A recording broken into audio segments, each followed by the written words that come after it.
Good evening, good evening. Welcome to Live in Conversation. Today is September 8th, Wednesday, September 8th, and I am live with my co-host, Daphnée Camilien of Camilien Law. And my name is Daphnée Antoine, an entrepreneur sharing resources to help families thrive. Hello, Daphnée. How's it going? Good evening. Good evening. So we are back in live in conversation. Welcome to everyone who's gonna be joining us. This is gonna be an important topic. So if you or someone you know is a green card holder or a permanent resident in the US, we highly encourage you to hear this conversation, share this conversation. You never know because what you do not know hurt.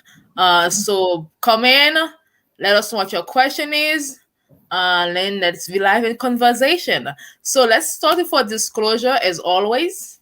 Sure. So I'm an attorney, and any conversation that Renee and I have this evening is for information purposes only and entertainment.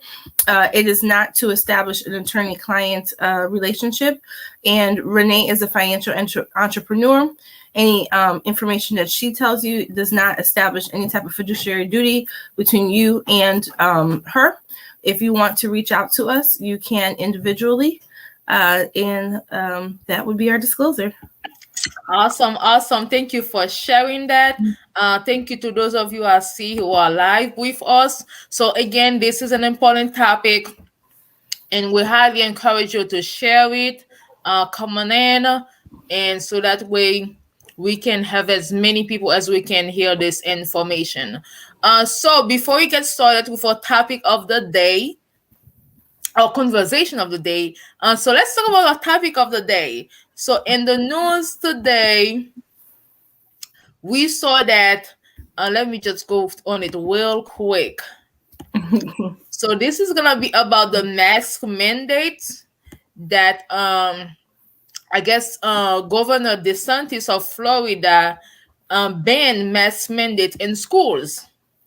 And so now, based on the article that I just read today, they said that a Florida judge, I guess, uplift that ban. And so on mask mandates. So what is your thought on that? Maybe you want to add a little bit of background to it and kind of like, let's talk about mask mandates. What is your thought about that?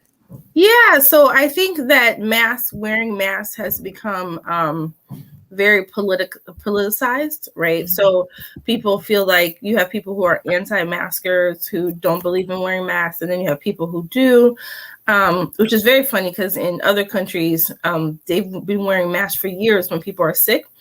And so, but anyway, so yeah, so with this issue, mostly everybody by now, September 8th, probably in the United States has started school. And so there was states that were, I would say the majority of states don't have this fight, but there are states that are saying, they want people, like some families and communities don't want their kids to have to wear masks in school. And some states were saying that it's mandated. You have to have a mask in school.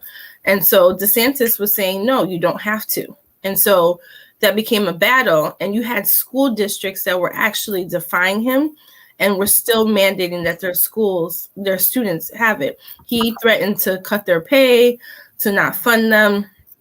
And people are saying he's overstepping his bounds as a governor to say that if you don't force these kids to wear masks, we're not going to pay. So I think it's depending on how you feel on it, these are children, and we all know Delta variant is affecting a lot more children. Florida has a lot more cases, and people are fighting, but children are getting sick.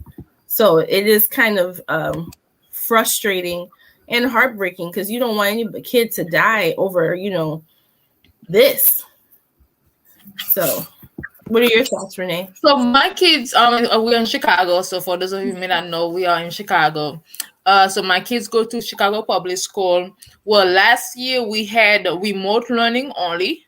But then this year, students were required to go back to school in person, unless obviously under well condition. If a child may have like a legit medical condition that they cannot go to school, I'm sure there's exception for that. There is exception for that.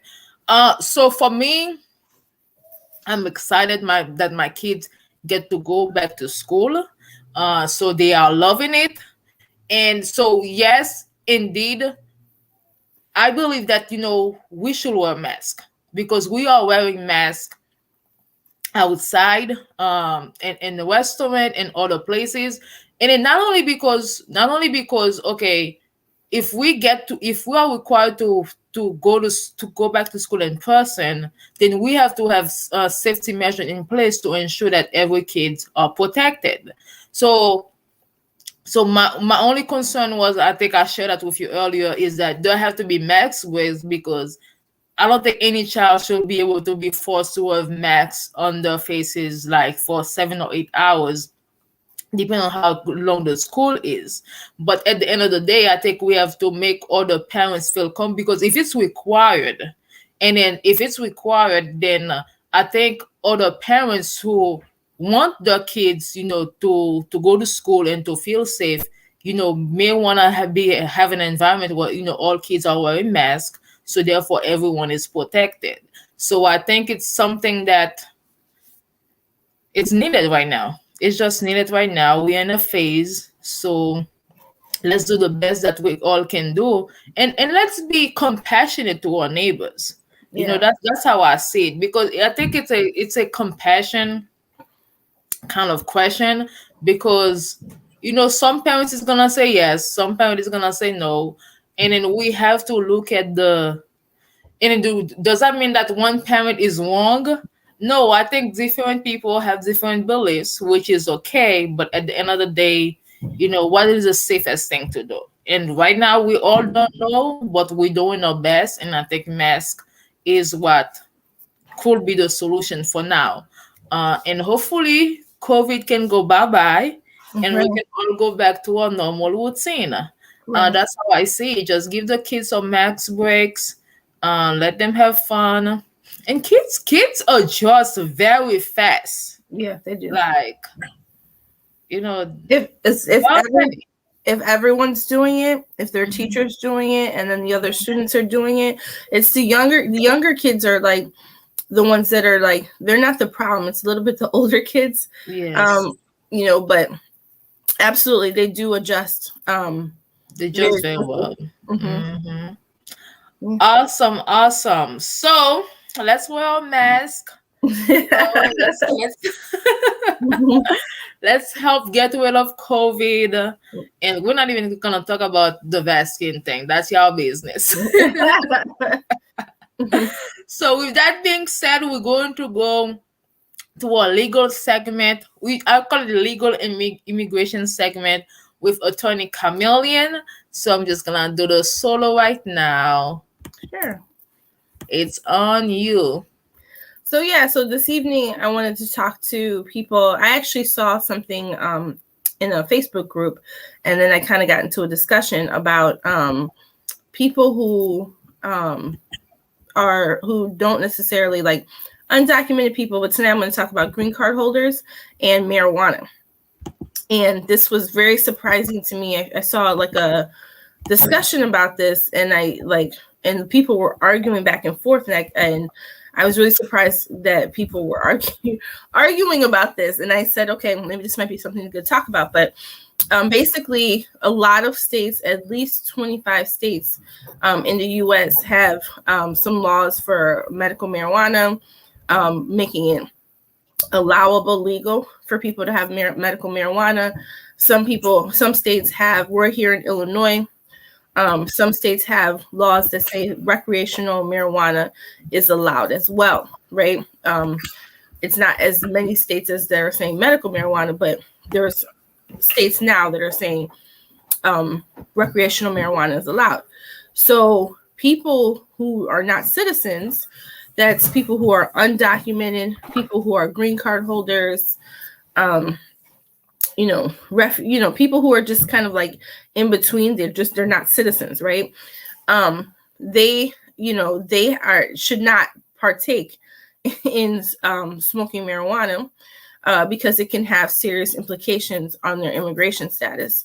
And even if you live in a state that allows people to have medical marijuana, that allows people to have to do recreational marijuana, this can have serious, like I said, implications on your status. So like if you're a green card holder and you have you're carrying your medical marijuana card, and you're asked that question not on an application, but you're asked from an immigration officer, or they happen to see it for whatever reason, that can put you in jeopardy, especially if you later try to get your green card or your citizenship, right? You can be denied for that. And the whole reason for all of that is these laws are state laws, right? So Illinois says you can do it. New York says you can do it. Colorado says you can do it. These are all individual states that have laws about marijuana, but immigration law is federal, right? And federal trumps state. And basically, if it says federally under the USCIS, which governs a lot of these laws, if they say that marijuana is illegal, then it's illegal. So until they change their rules, illegal for immigration purposes, right? If they see you have any type of convictions, or they see that you're a user, because please note that if you are what they call a drug abuser, an addict, those are grounds for them to deport you. So you can get your stuff taken away. So you have to be very, very careful. The other thing is, if you have any marijuana convictions, like I said, it's legal in a lot of places, but if you were to have one in the past, or it's legal to a certain point. So if you have over the limit of what they allow someone to have, like recreational marijuana, and you were ever to get in trouble, and you were a green card holder, if you left the country and you tried to come back into the country, and they run your scan when you come back in at the border or the airport, wherever you're coming into the U.S., and they see you have this conviction and you have this in your background, they can stop you from coming back to the U.S. So, if that's something I would tell you to seek out some type of immigration attorney, whether that's a private attorney or through a clinic or, non-for-profit organization, and at least ask if you have this in your background. If you are an avid, let's say you're, this was the other thing that was super important. I don't know if people are aware, but, when you are on Facebook, TikTok, Instagram, whatever you're on, you're creating a digital footprint, right? So if I can Google you, right, and your name is, my favorite example is always, I'm going to use a person named Susie Q. If I can Google you and I can say Susie Q and I can look up everything about you, right? If you have a leaf on your website, a marijuana leaf, if you're talking about smoking marijuana, if you're engaging using your name, I was really shocked. I was in a Facebook group and people were using their actual names and they were talking about smoking, and that these people later want to have, these people didn't have green cards, but they were hoping to get green cards later and later also citizenship. And I'm just like, you have to understand that if immigration finds out, it's not going to be hard, because I'm looking at this group and they just have to enter your name in Facebook. That's all. And a lot of people have their pictures up and all that stuff, and they can see this whole thread of you talking about it. So they have to do is ask you about it in an interview. And if you lie, they already have the printout, and then that's your opportunity could be gone. So you have to be really careful, and don't be mistaken that just because this is legal in some states that it's legal for you. It's legal for you when you become a citizen, right? When you're a citizen, then you're afforded all those protections. But before you're a citizen, you have to be very careful. And even with medical marijuana, if you work for a dispensary, that can be grounds for you not to be able to become a citizen. If you invest in a dispensary, if you profit from marijuana in any way, if you own a marijuana farm, anything like that can prohibit you from becoming a citizen, right? So this is all very, very new. There's going to, now I'm not saying it can't change, and it can change in the future, but no, right now as it stands today, this can jeopardize your opportunities. So people should need to be very, very careful what they do around marijuana, and also be careful what you post. Be careful what you post, because in some instances they are asking people, this is immigration, is when people are doing applications, they're asking people, I know right now for counselor processing, they're literally asking people, what social media websites are you on, and what's your name on social media, right? So if you lie and they find out you lie, that has its own issues. But they're asking you straight up. This is for counselor processing. That's when they're trying to process your visa in your home country. So they're doing that right now. So don't think that they're not looking at it and that you can't get in trouble if all your website is talking about marijuana. So back to you, Renee.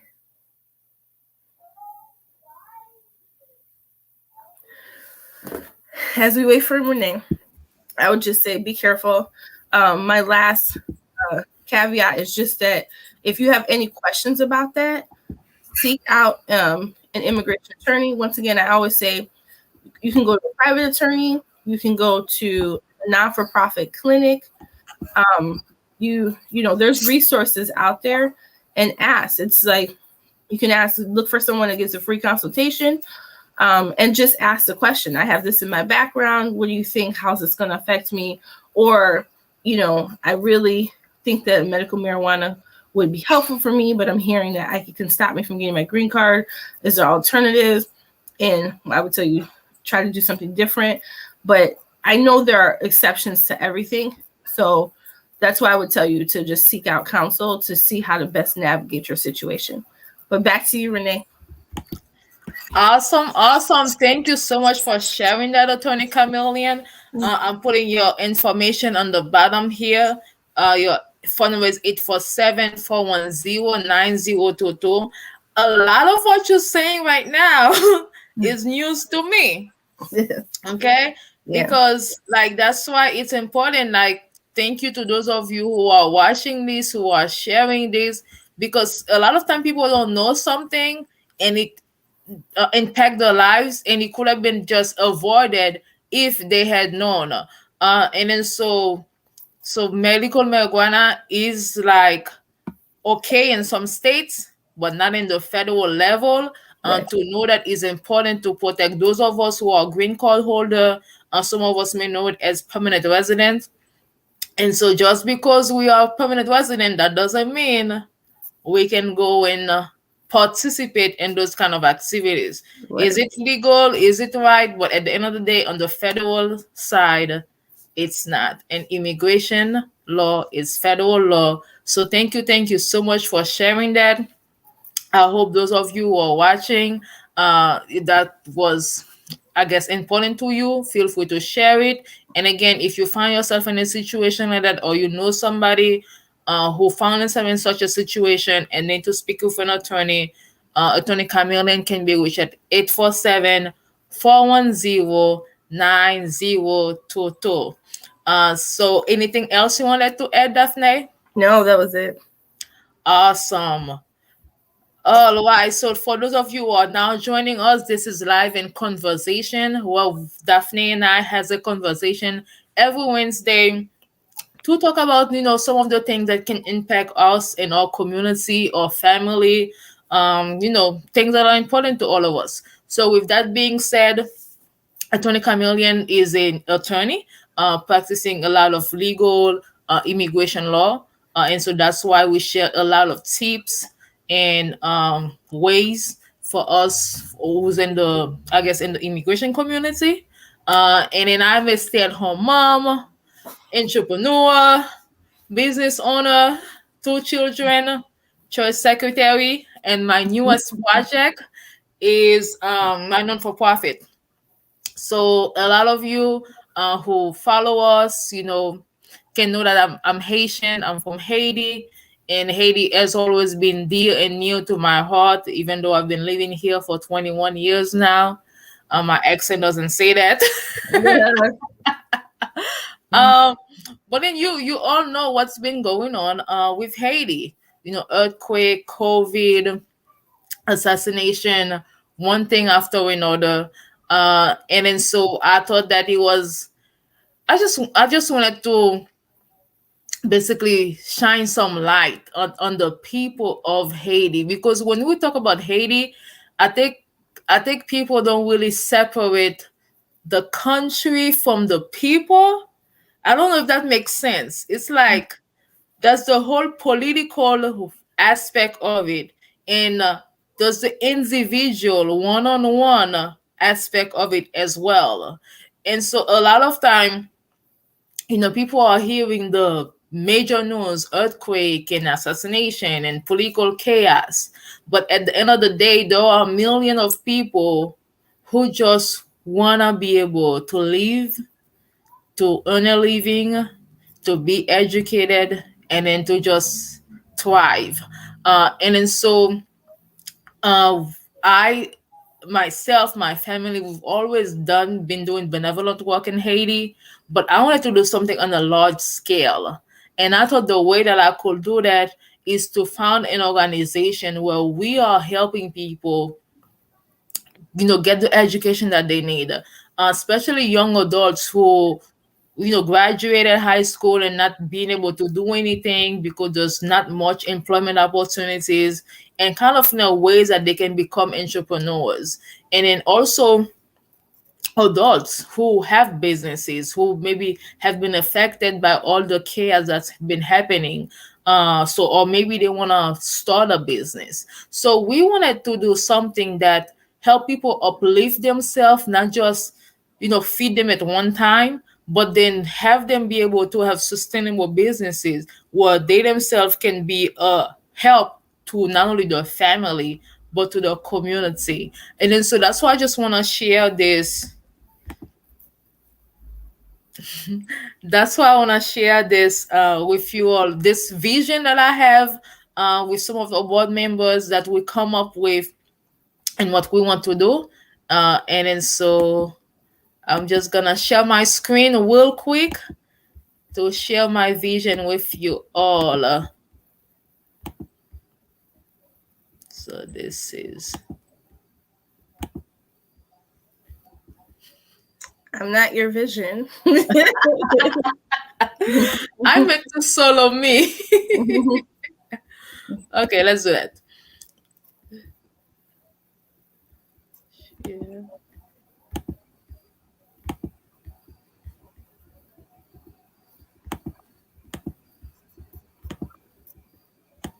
Anything you want to add, Daphnée, while I'm...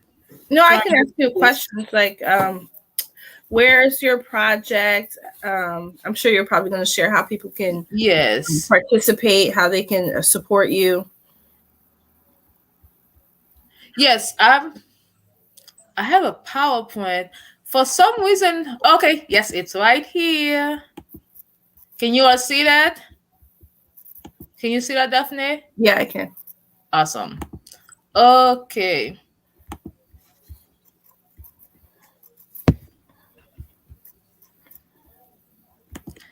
All right, so the organization is Compassion for Transformation. You can still see it, right, Daphnée? Yeah, I can. Okay. Yes. And then so our mission is the Gideon Empowerment Mission, which is short for GEM. So our goal is to do this mission in December 2021, which is 4 months from now, not even 3 months from now. Okay. So our mission as an organization, so it's basically to work in partnership with children, youth, and adults in living in Haiti to transform their lives by collaborating on education, employment, and entrepreneurship initiatives. So it was important for us to for this to be a partnership, for this to be a collaboration with the people living in Haiti, because we don't just want to go in and enforce our thinking or what we think is best. We wanted people to have a say so on exactly what type of help do you need right now. How can we support you in what you hope to accomplish and what you hope to do for yourself and for your community. And then so that's why in our mission we put those words as partnership, as collaboration, because in the past we've seen that's what kind of lack a lot when it comes to organizations doing work not only in Haiti but different countries. So that was important for us to do. So to your question, where are we going to do this mission? We are in 5 locations. So un Savo, Artibonite, Jacmel, Jeremy, Port-au-Prince. Some of those locations, Artibonite and Port-au-Prince, these are already established programs that we are just gonna support.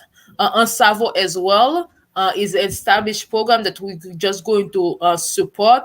But then Jacmel and Jeremy, the established program that we want to support. So basically, these are people who are already doing the best that they can do, and then so from the help that we are providing is just additional support to help them to continue to do what they're doing, and also us maybe helping them with new project as well. So these are some of the 5 locations that we are going to start with for this year, and hopefully as we continue then we add more locations. So we have 7 initiatives. This is gonna be, I guess, live. It's live, so we can always go back to it. But then we want to focus again on education, entrepreneurship, in kind of helping people learn trade or business that they can do to become self-employed. So we want to sponsor 100 children school tuition. We want 60 entrepreneurs to be able to have the funds that they need either to start a business or to sustain a business. Definitely help young adults to go learn a trade so they can be self-employed or so they can be employable. And obviously it's Christmas time, so we do want to do some things as obviously for the people who's been affected with everything that's going on right now. So that's providing doing the normal things such as providing food kits, hygiene kits, and it's gonna be during Christmas time, so children need Christmas toys as well. So we hope to provide 500 toys and a hot meal to 500 children. So these are our 7 initiatives, and how you can help. Definitely with these 7 initiatives we have, with definitely a lot of hands, people who maybe believe in this vision, people who want to support these visions. And so we have 4 sponsor levels that can share that information with you all, if you want to get in touch with me, but it's the minimum of 300. And then so as a sponsor, there's 4 levels. You can sponsor either the education program, you can sponsor the entrepreneurship program, you can sponsor the trade program, or obviously I know this year has been a lot for a lot of people. And then so maybe you don't have the funds yourself. And then so that's why we have the GEM ambassador. So these are people who say, I want to do something, I want to help, I just don't have the finances personally to be able to sponsor this mission. So the way you can do that is by helping us find sponsors or helping us secure sponsor.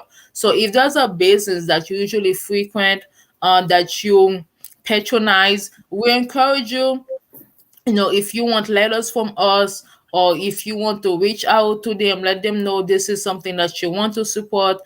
Can they sponsor? Or even your employer, a lot of time your employer have different programs where they can sponsor organization, or even if you are able to make a financial donation, some employers will match it.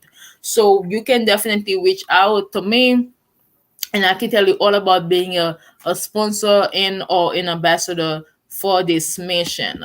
And so right there is a sponsor level. So for the pearl level, it's $300 where you can sponsor a child school tuition for 1 year. The ruby is $1,000 where we can send two young adults to learn a trade.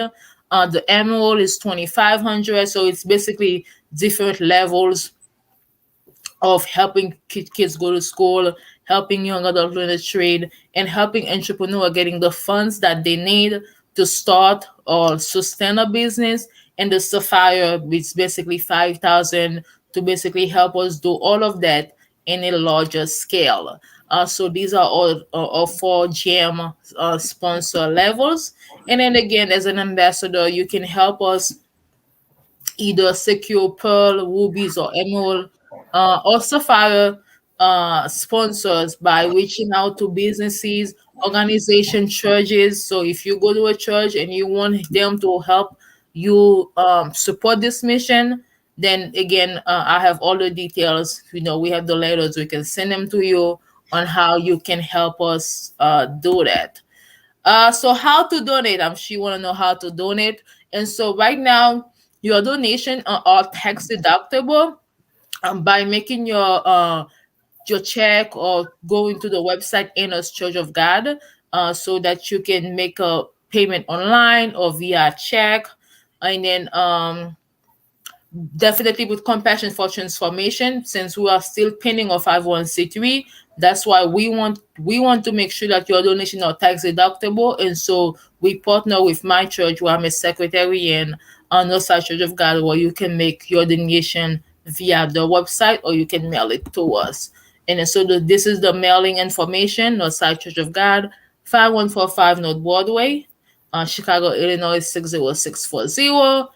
You can email me at compassionfortransformation@gmail.com, or you can call my sister Christine at 773-966-9246. So this is basically this is, let me see, stop screen. This is just what I wanted to share with you all this evening. So I hope you all can see exactly what I want to accomplish and see ways that you can help support. Oh, thank you, Cindy. Cindy says excellent initiative. Yes. So these are some way that you can help us. That's it for me. Anything you want to add, Daphne? No, I mean it's a great cause. So I wish you luck, and I will be supporting. Awesome, awesome. I appreciate that. So thank you again to all of you who are watching live. Share this information, and meet us back here next Wednesday as we are back in live and conversation.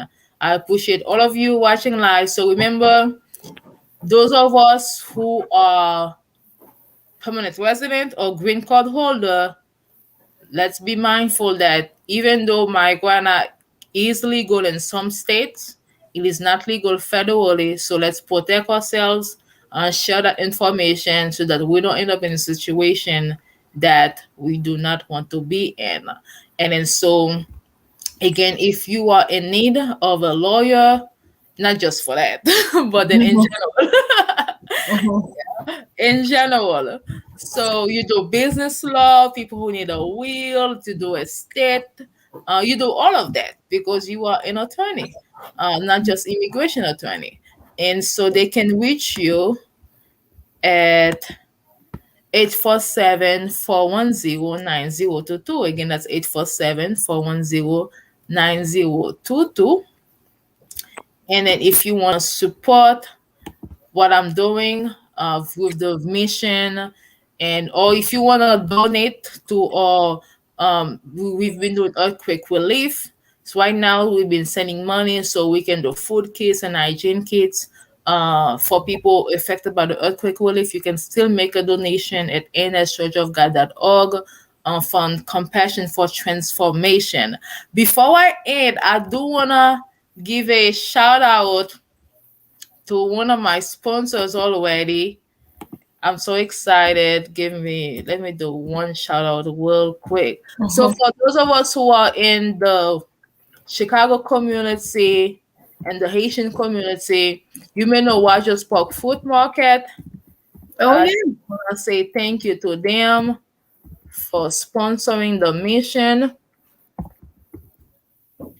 And then so please support the business.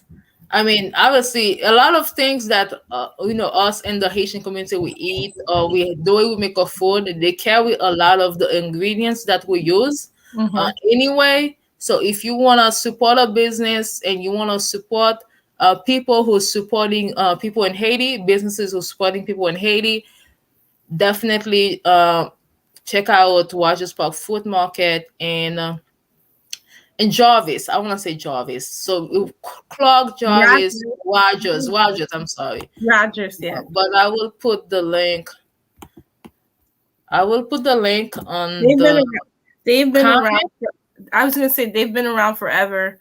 And if you're looking for your mai, your iron sauce, Yes. Yes. these are Haitian foods. That's the market if you're up north, where you can find it. Out south, they might have some. North side of Chicago, south side probably has their own stuff too. But that's up north. They're the go-to place. Yes, they are, and I'm grateful to Peter for being one of our sponsors. And I can show it to you all. Share. So support them, please, so that they can see that the donation or the sponsorship is fruitful. So here it is, Rogers Park Food Market, right there. It's at 7401 North Clark Street, Chicago, Illinois. You can see it or no? Yes, I can. Yeah, awesome. Chicago, Illinois 60626. Look at this jackfruit. This is huge. All right. Thank you. This has been Live and Conversation. See you all next week. Bye for now. Daphnée with Antoine and Antoine Daphnée Camilien signing out. Bye. Bye-bye.